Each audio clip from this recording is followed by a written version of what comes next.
Analisis perkembangan pesan. Pesan terdapat berupa gagasan, pendapat, dan sebagainya.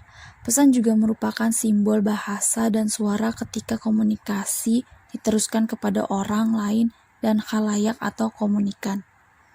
Komunikasi juga merupakan aspek kehidupan manusia yang paling mendasar, penting, dan kompleks. Apa itu strategi komunikasi? Strategi komunikasi merupakan kegiatan atau kampanye komunikasi yang sifatnya informasional maupun persuasif untuk membangun pemahaman dan dukungan terhadap suatu ide, gagasan, produk, maupun jasa yang terencana yang dilakukan oleh suatu organisasi, baik yang prioritas, laba maupun nirlaba, memiliki tujuan, rencana, dan berbagai alternatif berdasarkan riset agar memiliki evaluasi untuk komunikasi pemasaran merupakan pewujudan dari konsep-konsep komunikasi yang lebih berkembang lagi. Apa itu pesan?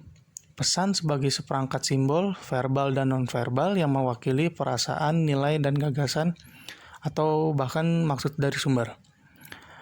Pesan juga merupakan suatu komponen dalam proses komunikasi berupa panduan dan pikiran dan perasaan seseorang dengan menggunakan lambang, bahasa, ataupun simbol-simbol lainnya disampaikan kepada orang lain, atau sebagai kesamaan dalam penafsiran pada perilaku yang sama pada pemikiran komunikator atau komunikan.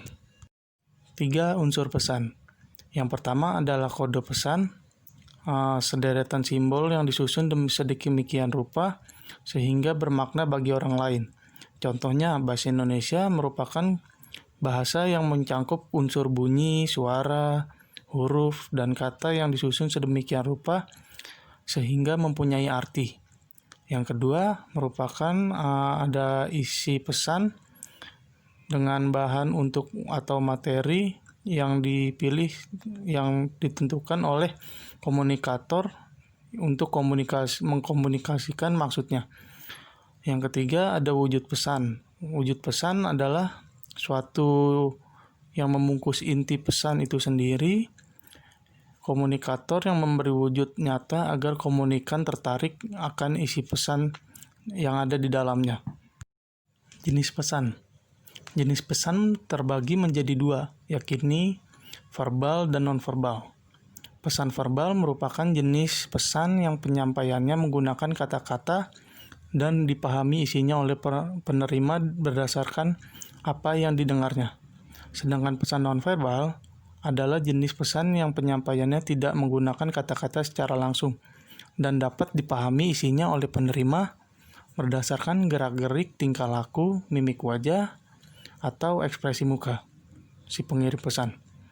Pada pesan nonverbal mengandalkan indera penglihatan mencangkup stimul yang timbul dibandingkan dengan studi komunikasi verbal. Studi komunikasi nonverbal sebenarnya lebih relatif digunakan untuk berkomunikasi. 4 poin pada strategi pesan. Yang pertama, bagaimana menggunakan hasil analisis khalayak atau calon penerima gagasan untuk perencanaan komunikasi. Yang kedua, mengembangkan gagasan dan pokok utama dari gagasan yang akan disampaikan. Yang ketiga, menyusun sketsa pesan. Yang keempat, ada mempersiapkan umpan balik kegiatan komunikasi. Kesimpulan dari kelompok kami, strategi pengembangan pesan dapat diartikan sebagai proses menemukan cara untuk mempengaruhi publik atau dengan cara memotivasi publik dengan berpartisipasi sehingga pesan diharapkan dapat menciptakan efek tertentu yang direncanakan sesuai dengan tema spesifik. Sekian presentasi dari kelompok kami. Kurang lebihnya mohon maaf. Wassalamualaikum warahmatullahi wabarakatuh.